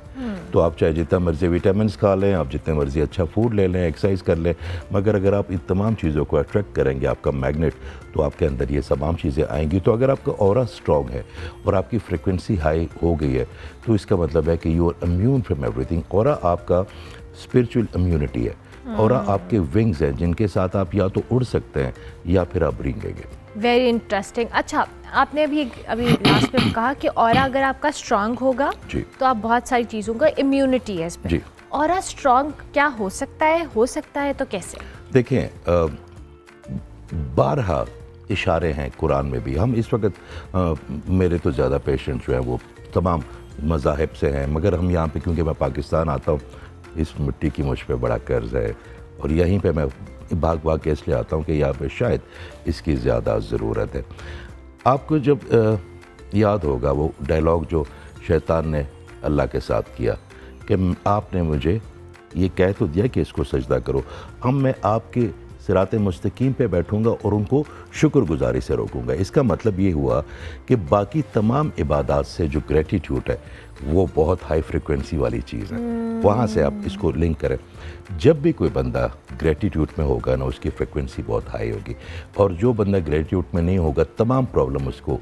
तो साहब आजकल तो हमारे यहाँ ग्रेटिट्यूड नाम की चीज़ ख़त्म हो रही है, बहुत कम लोग हैं। मैं आपको एक बात बताऊँ, मुझे यहाँ की यूथ पे बड़ा यकीन है। या जो जनरेशन जी है ना, मेरे अल्लाह ताला ने इनको बहुत डिफरेंट कर दिया है जनरेशन वाइज से। They are different, they are very, उनको मिथ पे अब यकीन नहीं है। अगर आप पहले कोई उनको कुछ भी कह देता था तो they start believing it. They question. और ये सबसे अच्छी बात ये है सॉरी, कि उनको पता है कि क्या बात कोई बंदा दिल से कह रहा है, कौन सा बंदा ये व्यूअरशिप के लिए कह रहा है, कौन सा बंदा ये इसको कमर्शियल पॉइंट ऑफ व्यू से कह रहा है, और कौन सा बंदा हमारी हेल्प करना चाहता है। तो आप जैसे जैसे इस न्यू जनरेशन को इनके पर्थ खोलते हैं ना, तो आपको इन सब के अंदर बाबे मिलते हैं। जो बाबे होते हैं, दे आर वेरी वाइज। तो जो शुक्रगुजारी वाले लोग हैं ना, वो बड़े कम रह गए हैं। आप वो जो बुजुर्ग हैं, देखिए मैं यहाँ पे आया हूँ ना, आप यकीन करें, सबसे मेरी मुलाकात होती है, चैनल्स वाले आते हैं, यूनिवर्सिटीज़ जाता हूँ मैं, जो भी मेरे पास है वो मेरा अपना तो है नहीं। आपके पास जो होता है वो आपका कुछ नहीं होता। आपकी आवाज़ भी दूसरों के लिए होती है, आपकी वजाहत, आपकी दिलकशी भी दूसरों के लिए होती है, आपका विजडम भी जो है वो भी मेरे अल्लाह ने आपको दूसरे के लिए उनका हिस्सा पहुँचाते जाए। नॉर्मली जो लोग हैं वो कंप्लेन बहुत करते हैं, और जब आप कंप्लेन करते हैं तो ऑटोमेटिकली आपके न्यूरॉन्स आपकी बॉडी को एक सिग्नल देते हैं, जिससे आपके सेल्स जो है ना वो वीक होना शुरू हो जाते हैं। और जब आप ग्रेटिट्यूड में आते हैं तो आपके तमाम सेल, इम्यून सिस्टम जो है ना वो उसके गेयर्स होते हैं। मैं आपकी तवज्जो से एक और बात बता दूं, इम्यून सिस्टम एक तरह से नहीं चलता। आप उसको फर्स्ट गियर में ले जाते हैं, आपको फोर्थ में ले जाते हैं, कभी कभी वो बड़े हाई गियर्स में चला जाता है और बड़े बड़े चीज़ों को हील करता है आपकी बॉडी में खुद। मगर अगर अपनी इम्यून सिस्टम को नीचे गियर्स में रखेंगे तो शायद वो ज़ुकाम को भी क्योर ना कर पाए, क्या शायद आपको छोटा सा डायरिया आपको बहुत बीमार कर दे। तो ये तमाम चीज़ें रिलेटेड हैं आपकी इनर फीलिंग से, आपकी शुक्रगुजारी से। जितना आप कंप्लेन करेंगे उतना आपका ऑरा कमज़ोर होता चला जाएगा। अच्छा इजाज़ साहब, क्या इनका ताल्लुक जो हमारी पर्सनालिटी में होते हैं, जैसे बहुत सारे लोग, जैसे आपने कहा कि एनर्जी जिनकी ड्रेन हो रही होती है, लेकिन हम जब किसी एक पॉजिटिव इंसान से मिलते हैं तो हम उसकी पॉजिटिविटी को भी अपने अंदर जो कह लें एब्जॉर्ब कर रहे होते हैं। अपने इर्द गिर्द पॉजिटिव एनर्जीज़ को रखना, हाउ इम्पॉर्टेंट इज़ इट? और आई बिलीव कि विद टाइम हमारी ऑलरेडी लाइफ में बहुत सारे चैलेंजेस हैं। जहाँ आपने जेंजी का जिक्र किया, आई बिलीव कि हम मिलेनियल्स का भी ये एक मसला है कि हमने बिला वजह की चैलेंजेस भी अपने लिए पाले हुए हैं। आप लोग ब्रिज है ना? हाँ, ब्रिज है। तो वो चैलेंजेस जो हैं वो कहीं ना कहीं उनको ओवरकम करने के लिए हमेशा कहा जाता है, जब वो किसी थेरेपिस्ट के पास भी जाएं, आप कहीं भी, कि आप नेगेटिविटी से दूर रहें। अब इतने लोगों से मिलना है, इतने लोगों से इंटरेक्ट करना है, इतने सारे लोग हैं, नेगेटिविटी अवॉइड कैसे की जाए? मैं आपको बताता हूँ। देखिए, आपको मैंने पहले कह दिया कि आपकी बॉडी एक फ्रिक्वेंसी निकाल रही है, ठीक है, और उस फ्रिक्वेंसी ने वाइब्रेशन में कन्वर्ट होना है। तो जो बेहतर फ्रिक्वेंसी वाले लोग होंगे उनकी फ्रिक्वेंसी ऊपर, वाइब्रेशन ऊपर जाएगी और उनको अल्लाह ताला के साथ कनेक्शन मिलेगा, उनको अच्छे लोगों के साथ कनेक्शन मिलेगा। नेगेटिव लोग उनसे या तो भागेंगे या डरेंगे या उनको कहेंगे जी कि ये बड़ा वो उनसे ना उनके खिलाफ होते जाएंगे। और जो पॉजिटिव लोग हैं वो लोगों की बुराइयों के बारे में सोचते नहीं है। तो आप अगर नेगेटिव होते, आप यकीन करें, जो शिकायत करने से जो सब आपकी जिस्म में, आपकी तवज्जो से एक और बात बता दूं कि 7 एनर्जी कलर नहीं है, ये 7 ज़िंदगी की शक्लें हैं। एक आपकी डिसिप्लिन को बनाता है रेड आपकी बॉडी में, फिर एक ऑरेंज है ख़ासकर मेरी बहनों के लिए। अगर बहुत कोई मेरी बहन खूबसूरत भी हो, बड़ी प्रेजेंटेबल भी हो, मगर उसकी अगर ऑरेंज एनर्जी बॉडी को में नहीं क्रिएट हो रही तो वो दिलकश या अट्रैक्टिव नहीं लगेगी, ख़वातीन को भी और बच्चों को भी, सिर्फ मर्दों को नहीं। तो आपके अंदर जो अट्रैक्शन है वो भी एनर्जी बनाती है। फिर आपके अंदर फाइनेंस की एक एनर्जी है, फिर मोहब्बत की ग्रीन एनर्जी है, फिर बात करने की ब्लू है, फिर किसी को पहचानने की आपकी इंडिगो है, फिर अल्लाह से कनेक्शन की पर्पल क्राउन जिसे हम कहते हैं। तो सबसे पहले तो आप ये देखें, ये मेरे भाई कैमरों पे बैठे हुए हैं और ये कैमरों पे काम इसलिए कर रहे हैं कि they know how to operate the camera. तो हम इनके बगैर ये प्रोग्राम नहीं कर सकते थे, इन लाइट्स के बगैर नहीं कर सकते थे, आपके बगैर तो बिल्कुल भी नहीं कर सकते थे। तो इसी तरह हमारी ज़िंदगी में मुख्तलिफ सिमतें होती हैं जिनके बगैर हमारी ज़िंदगी ना फिर रेंगना शुरू हो जाती है। उसको डायग्नोज करना बहुत ज़रूरी है। तो आप अपने फ्रिक्वेंसी को, आप हर किसी नेगेटिव, आप कितने लोगों को पैमाने से जांचेंगे कि ये पॉजिटिव है, ये नेगेटिव है, ये मिडल। आप अपने ऑरा को इतना स्ट्रॉन्ग रखें कि आपके इर्द गिर्द कोई नेगेटिव आए ना तो वो खुद ही जलना शुरू हो जाए। अभी आपने कलर्स का जिक्र किया, हमें थोड़ा सा कलर के हिसाब से भी बताइएगा। जैसे आपने ऑरेंज का जिक्र किया, रेड का किया, क्या इन कलर का आपकी लाइफ के अंदर, ऑरा के अंदर ताल्लुक होता है? क्या हम इन कलर्स को अपनी पर्सनालिटी को इससे डिफाइन कर सकते हैं? देखिए, डेफिनेटली मैं अक्सर ये बात कल भी किसी मॉर्निंग शो पे कह रहा था कि मैं जब पहले आता था तो मैं ऑरा के बारे में बताता था कि ऑरा है क्या। तो मैं उन्हें कहता था कि अब तो कैमरे आ गए हैं, ट्रिलियन कैमरे हैं, उसे आप देख सकते हैं। आप पहले इस कैमरे को देखेंगी, फिर इसके मैकेनिक को मानेंगी ना, आपको बिलीव होगा। हमारी सारी ज़िंदगी कबूल से यकीन तक गुजरती है। हम जिस तरह हमने अल्लाह पे को कबूल कर लिया, बाप ने करवा दिया, उस्ताद ने करवा दिया, मगर यकीन तक हम ज़िंदगी के उस हिस्से में पहुँचते हैं। हम अक्सर अपने दोस्तों को कहता हूँ, मैं कहता हूँ जब अल्लाह की और बात की समझ आई ना तो ज़िंदगी बहुत थोड़ी रह गई है, समझ आई। तो पहले आप उन पे यकीन दो करें, फिर आप बिलीव पे आएंगे, वो कबूल दो करें, फिर आप बिलीव पे आएंगे। आपकी ज़िंदगी के वो कलर ही हैं। ये जो आप बात कर रही हैं, ये थ्रोट चक्र की वजह से आप ब्लू कलर आप प्रेजेंट करिए। अगर ये स्ट्रॉन्ग है तो सब आपकी बात को गौर से सुनेंगे, सब। अगर आपका ग्रीन स्ट्रॉन्ग है तो आपके अंदर माजी के जितने भी दुख है, जो हम बोरियां और पेटियां सर पे लाद के फिरते हैं ना अपने डिसऑर्डर्स को, तो वो नहीं रहेंगे। आपके अंदर मोहब्बत करने की सलाहियत होगी, फिर आप माफ़ करने वाले बनेंगे, ग्रीन होगा।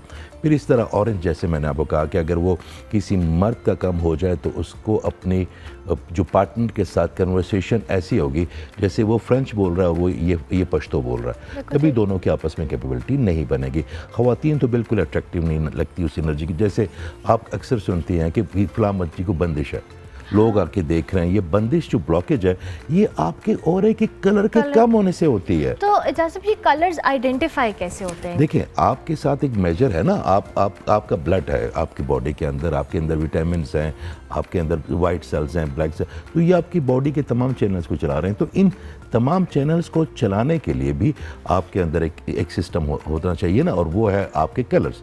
जो आप जब बाहर जाते हैं, आप कभी कभी बैठे हो और कोई खातून या कोई बच्चा या कोई बुजुर्ग बैठे हो तो आपका दिल करता है इससे बात करें, उसकी हेल्प करें। और कुछ लोग बड़े आपको बज़ाहिर बड़े प्लॉइट होते हैं, मगर आपका दिल करता है इसको नहीं छेड़ना, इसको नहीं छेड़ना। ये मेरे साथ अभी 2 मिनट पहले भी हुआ ठीक है, इसको नहीं छेड़ना। तो वो क्या होता है, वो आपकी एनर्जी होती है। Everything is energy, everything is energy. आप अगर अपने आप को इतना खूबसूरत मैग्नेट बना लें कि हर जो इम्पॉर्टेंट चीज़ है, आपके फाइनेंस हो गए, आपकी मोहब्बतें हो गई, आपके रिलेशनशिप हो गए, आपकी कामयाबी हो गई, इवन कनेक्शन विद अल्लाह, वो भी आपका क्राउन चक्र अगर कमज़ोर है तो आपको अल्हाम नहीं आएंगे, फिर आपको वसवसे ही आएंगे, फिर आप कंफ्यूज होते जाएंगे अपनी तमाम ज़िंदगी में। तो पहले ऑरा को समझेंगे तो फिर उसके मैकेनिक को जानेंगे ना आप। बिल्कुल ऐसे तो ये बड़ा हार्ड टास्क है मेरे लिए अपने आप को ये कहना कि भाई मैं हेल्प करने के लिए आया हूँ। बिल्कुल। अच्छा, अब मैं जानना चाहूँगी, आपका माशाल्लाह इतना लंबा एक्सपीरियंस है इस सारी स्पिरिचुअल ऑरा हीलिंग के तौर पे, मुख्तलिफ पर्सनालिटी से आप मिलते होंगे, जो आपकी सबसे इम्पोर्टेंट ऑब्जर्वेशन है इस सारे हीलिंग जर्नी के अंदर, आप क्या समझते हैं लोगों के अंदर क्या चीज़ें हैं जो कि विद टाइम यू बिलीव के बेहतर हो रही हैं और होनी चाहिए regarding aura, the colour and identification? देखिए, आप मेरे सामने बैठी है ना, तो मुझे आपके ऑरा के कलर नज़र आ रहे हैं। I can see the colours, right? So मैं आपको आपकी जो करंट पोजीशन है वो भी बता सकता हूँ। अच्छा। मैं आपको ये बता सकता हूँ, देखिए हम नॉर्मली आप काम पे आई हैं, आपने इस कैमरे को फेस करना है, आपने अच्छी बात करनी है, मगर जो आपके अंदर की हालत है वो तो आपका अल्लाह और आप जानती है। मगर अगर आप जिस भी कंडीशन में है, हेल्थ कंडीशन, मेंटल कंडीशन, तो आपके कलर वो ऊपर आ जाया करेंगे। तो एक हीलर आपको ये देख के बता दे कि आप सुबह से किसी एक चीज़ के बारे में बहुत कंफ्यूज हैं, चाहे वो एक सूट का कलर हो सकता है, वो गाड़ी हो सकती है, वो जॉब हो सकती है, वो पार्टनर हो सकता है, वो अपनी डिज़ाइनिंग हो सकती है। तो जब ये कन्फ्यूजन आपके अंदर आई तो आपका ग्रीन ब्राउन के साथ मिक्स हो रहा है ना, तो ये बहुत इजी है। देखिए, बाकी किसी भी मेथड में आप अगर आप उनको ठीक करते हैं तो आप ये करते हैं कि उनको आप कहते हैं कि आप दवाई खाएं, आप जो है ना ये पढ़ें, ये करें। ऑरा हीलिंग में बड़ा मज़ेदार काम है। आप उनको देखते हैं जो कलर के कम है, चाहे वो बड़ी एंजाइटी में है, चाहे वो बड़ी मुश्किल में है, तो आप अपनी एनर्जी पॉइंट से उनको एनर्जी दे देते हैं, और जैसे वो अपनी एनर्जी को फील करता है, जो फिजिकली फील करता है। अच्छा। तो दुनिया में बड़े कम लोग हैं जो ट्रांसफ़र कर सकते हैं अपनी एनर्जी को आपके, तो you will feel it in your between your hands. पानी के ज़रिए दे सकते हैं, मतलब आप सिर्फ उनको ये नहीं कहते कि आपने ये करना है, नहीं। ऑरा हीलर क्या करेगा कि वो आपकी उस एम्पैथी के इस लेवल पे होता आपके साथ कि आपके पेन को एग्जैक्टली उस फ्रिक्वेंसी पे फील कर लेगा जिसमें वो है, और फिर उसको पता होगा कि इसको ये कलर देने से उसकी ये चीज़ जो है ना वो क्योर हो जाएगी। ओके। तो इट्स वेरी इजी एंड आपको कुछ करना भी नहीं पड़ता। Very interesting. तो आप बहुत सारे लोग आई बिलीव आपको देख भी रहे होंगे, आपसे कांटेक्ट कैसे किया जाए? मेरी वेबसाइट है, आप अब तो मुझे कल या परसों किसी ने बताया कि जी अगर आप गूगल पे डालते हैं नंबर 1 ओरा हीलन पाकिस्तान तो इजाज़ अहमद खान आ रहा है। मैंने कहा वो इजाज़ अहमद खान नहीं आ रहा, वो इजाज़ अहमद खान का अल्लाह है। आप जब अपनी हर गोल का, अपनी सक्सेस को आपको ट्रांसफ़र करना आ जाए ना असल मालिक को, तो वो आपकी गिल्ट भी अपने ज़िम्मे ले लेता है। क्या बात है, ज़बरदस्त। अच्छा इजाज़ साहब, जाहिर है आपने अभी ख़ुद भी बात की कि हम कलर्स उन सारी चीज़ों को कर रहे हैं।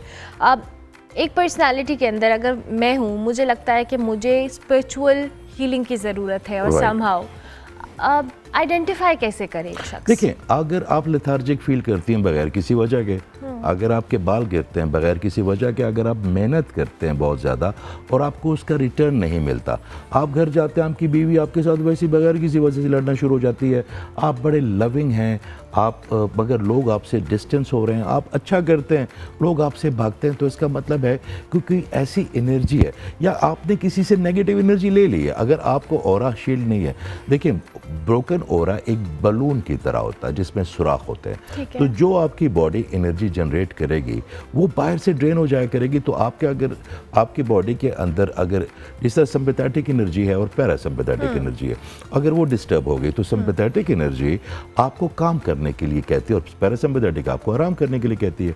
इसका डिसबैलेंस आपस में हो जाना, या तो आप बहुत लेजी हो जाएंगे या फिर बहुत काम के बारे में आप एग्रेसिव हो जाएंगे। आप कहेंगे, लोग कहेंगे खाना तो खा लो, आपने कहा नहीं ये भी करना, ये भी करना। हम ये वो लोग वो समझते हैं चाहे कि दुनिया उनकी वजह से चल रही है।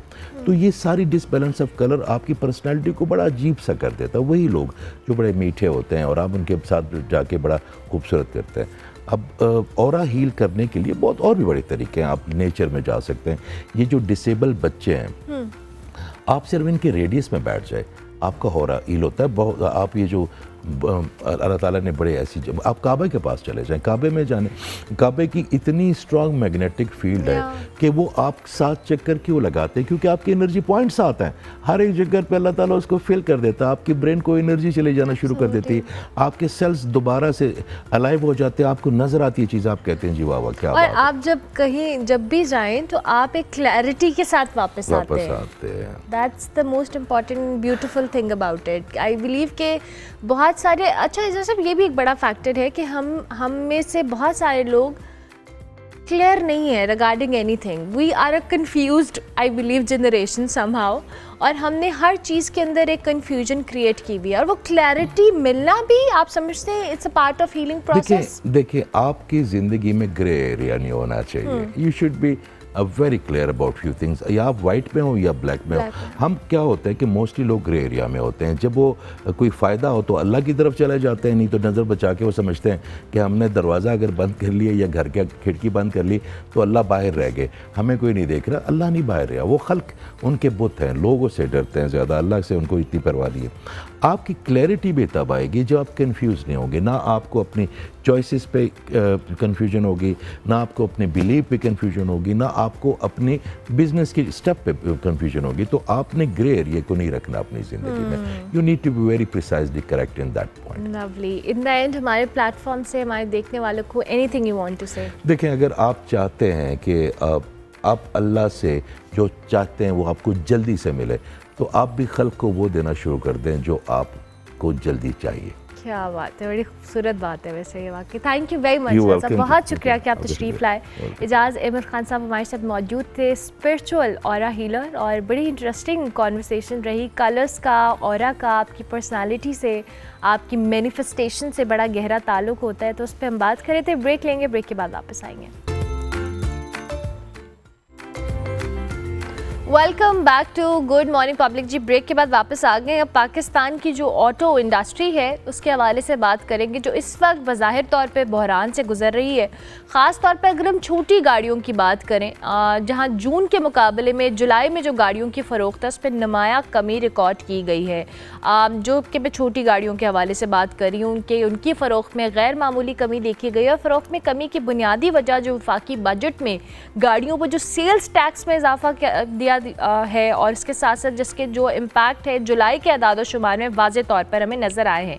पाकिस्तान ऑटो मैन्युफैक्चर एसोसिएशन के जारी करदा जो स्टैटिस्टिक्स हैं उसके मुताबिक जी 1000 सीसी से कम गाड़ियों की फ़रोख्त में 75%, जबकि अगर बात की जाए तो मजमूई फ़रोख्त में 72% जो कमी वाक़या हुई है। इस मंदी की लपेट में जी तमाम बड़ी कंपनीज़ भी आ चुकी हैं और सबसे इंटरेस्टिंग बात यह है कि जुलाई में जो इलेक्ट्रिक कार्स हैं और मोटर बाइक्स हैं उनकी फ़रोख्त में मामूली इजाफा देखने में आया है, जो कि इस जानिब इशारा करे कि लोग जो ऑल्टरनेट ऑप्शंस हैं उनकी तरफ आहिस्ता आहिस्ता स्विच कर रहे हैं। लेकिन यहाँ पे क्वेश्चन ये है कि जो इस्लाहात हैं या पॉलिसी इक़दामात हैं वो कितने इम्पॉर्टेंट हैं इन टैक्सेस को लेकर, ताकि जो लोग छोटी गाड़ी अफोर्ड कर सकते थे पहले अब नहीं कर पा रहे हैं, क्योंकि एक मिडिल क्लास के लिए लग्जरी कार को अफोर्ड करना या इस तरह से बड़ी गाड़ियों को अफोर्ड करना ऑलरेडी बड़ा मुश्किल है इस सारे सिस्टम के अंदर।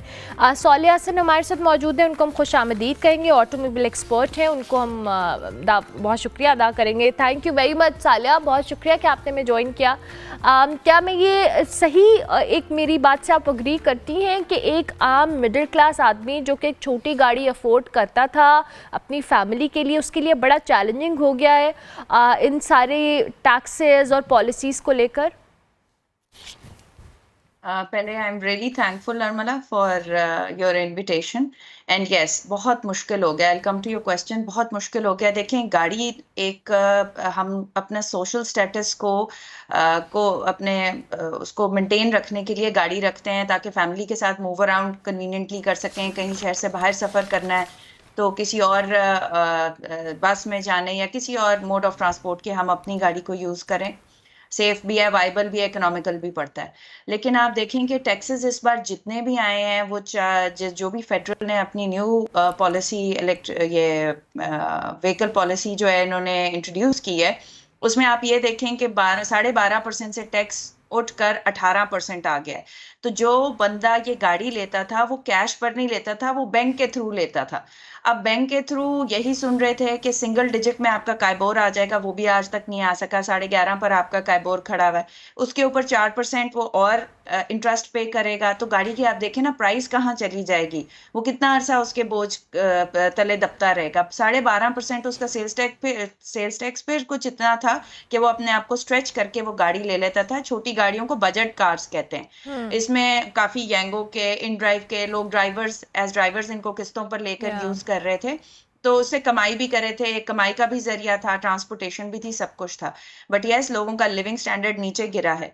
और सिर्फ ये नहीं हुआ, आप ये सोचें कि जो इन्होंने ईवी पॉलिसी भी बनाई है उस पर भी जो इंपोर्टेड व्हीकल ये ला रहे हैं और जो पाकिस्तान में असेंबली करेगा उसमें कोई फर्क ही नहीं इन्होंने रखा, अपनी डोमेस्टिक इंडस्ट्री को ख़त्म कर रहे हैं। Very important factor. और हमने अभी जो सहूलियत देखी है जिस ऑटो इंडस्ट्री की हम बात कर रहे हैं इसके अंदर अब आई बिलीव कि आजकल के दौर में car is not a luxury, it's a necessity. अब क्योंकि आप जब कम्यूट कर रहे हैं अपनी फैमिली के साथ तो जिन आप सर्विसेज को यूज़ कर रहे हैं वो बहुत एक्सपेंसिव हैं और इन सर्विसेज को यूटिलाइज़ करने के लिए और फिर सेफ्टी सिक्योरिटी जो कॉम्प्रोमाइज़ हैं वो अपनी जगह पे मौजूद हैं। लोगों को इनकरेज करना और अपनी डोमेस्टिक जो इंडस्ट्री है उसको इतना ज़्यादा आगे हम जो कहें करना, ये कितना इम्पॉर्टेंट है, क्योंकि हम लोकली असेंबल्ड कार्स की भी जहाँ आपने बात की वो भी एक बड़ा फैक्टर है कि वो भी डिस्करेज हो रही हैं इन सारे पॉलिसीज़ और टैक्सेस की वजह से। बिल्कुल अर्मला, 110% I would agree with you. देखें, पहले आपने क्वेश्चन किया इम्पोर्टेंस का। अगर आपकी अपनी डोमेस्टिक इंडस्ट्री नहीं ग्रो करेगी तो आपकी इकोनॉमिक सर्कल जो है वो कैसे चलेगा? आपका रुपी टू डॉलर पैरिटी जो है वो नीचे ही आती रहेगी, रुपया जो है उसकी वैल्यू ख़त्म होना शुरू हो जाएगी। तो क्यों कोई पाकिस्तान में बंदा जो बिजनेस कर रहा है, जो ऑलरेडी ऑटो पार्ट्स बना रहा है, वो इधर क्यों मजीद इन्वेस्ट करेगा? इधर कॉस्ट ऑफ प्रोडक्शन बहुत हाई है, वैसे ही इंडस्ट्रीज आजकल दबती जा रही हैं। इन्होंने वापडा ने पॉलिसीज देने की कोशिश कर रही है लेकिन वो अभी तक इम्प्लीमेंटेशन नहीं उसकी हो रही। एट द सेम टाइम जो आप इंपोर्ट कर रहे हैं उसकी कोई हिसाब किताब ही नहीं है। आपने 1% CBU यूनिट के ऊपर टैक्स लगाया और जो गाड़ी आपके पास पाकिस्तान में बना रहा है उसके ऊपर भी वही है। अब आप मुझे बताओ कि एक गाड़ी आपको 10 लाख की पड़ रही है, एक आपको 50 लाख की पड़ रही है, तो 50 लाख वाला वो है जिसने पाकिस्तान में कारखाना लगाया हुआ है, वो आपके टैक्सेस भी पे कर रहा है, वो अपनी इंडस्ट्री में लोगों को नौकरियां भी दे रहा है, उसकी अपनी भी इन्वेस्टमेंट है। ठीक है, आपको तो गाड़ी सस्ती मिल रही है ना 10 लाख, आप तो इतनी आगे जाकर नहीं सोचोगे, आप अपनी अपनी उसको नेसेसिटी को देखोगे जैसे आपने बोला है, तो आप 10 लाख वाली गाड़ी ले लोगे। तो मुझसे कौन गाड़ी खरीदेगा जो मैं इतनी इन्वेस्टमेंट करके सब कुछ करके इधर बैठ जाऊं। तो इसका सिंपल सा ये मतलब है कि दो चीजें हो रही हैं। एक, आपका डॉलर ड्रेन हो रहा है बहुत बुरे तरीके से, क्या आपने सीबीयू को कंड्यूसिव बना दिया, कंप्लीट बिल्ड यूनिट इसको कहते हैं, बनी बनाई गाड़ी जो पाकिस्तान में आती है। दूसरा, अभी आप असेंबलिंग स्टेज पर हैं, आप मैन्युफैक्चरिंग स्टेज पर गए ही नहीं हैं, तो आप you are killing the idea कि यार ना हम मैन्युफैक्चरिंग पर तो सोचो भी नहीं, हम तुम्हें असेंबली में भी नहीं ग्रो करने देंगे। तो मैन्युफैक्चर क्यों कोई करेगा यहाँ से। At the same time two pronged strategy है, आपकी डोमेस्टिक इंडस्ट्री जो है उसके ऊपर इतना वजन आ जाएगा, कॉस्ट ऑफ प्रोडक्शन। देखिए, जितनी थोड़ी हम चीज बनाएंगे ना उतनी कॉस्ट ऑफ प्रोडक्शन हमारी ज्यादा होगी, जितनी मैसिव हम क्वांटिटी में चीज बनाएंगे उतना हमें वो सस्ता पड़ता है। बिल्कुल ठीक। इट्स सिंपल इकोनॉमिक्स जो सब लोगों को समझ आती है। तो अब आपकी इंडस्ट्री जितनी छोटी होती जाएगी वो उतनी एक्सपेंसिव होती जाएगी, उतनी अनवाइबल होती जाएगी फॉर द इन्वेस्टर। तो आप आज आप कहते हैं कि आपको बाहर से फॉरेन डायरेक्ट इन्वेस्टमेंट चाहिए, आपके मुल्क में कोई आकर क्यों इन्वेस्ट करेगा जब उसको रिटर्न ऑन इन्वेस्टमेंट ही नहीं मिल रहा। बिल्कुल ठीक, बिल्कुल ठीक। थैंक यू वेरी मच सालिया, बहुत शुक्रिया कि आपने में ज्वाइन किया। सालिया हसन हमारे साथ मौजूद थी जी। हम अपनी ऑटो इंडस्ट्री के हवाले से और छोटी गाड़ियों के एक्सपेंसिव होने के हवाले से और अपनी जो लोकल मैन्युफैक्चरर्स हैं उनको डिस्करेज करने के हवाले से बात कर रहे थे। उम्मीद करते हैं आपको प्रोग्राम पसंद आया होगा। फीडबैक आप हमारे सोशल मीडिया हैंडल्स पर लाजमी दीजिएगा। मेरी आपसे मुलाकात होगी कल, तब तक के लिए अल्लाह हाफ़िज़।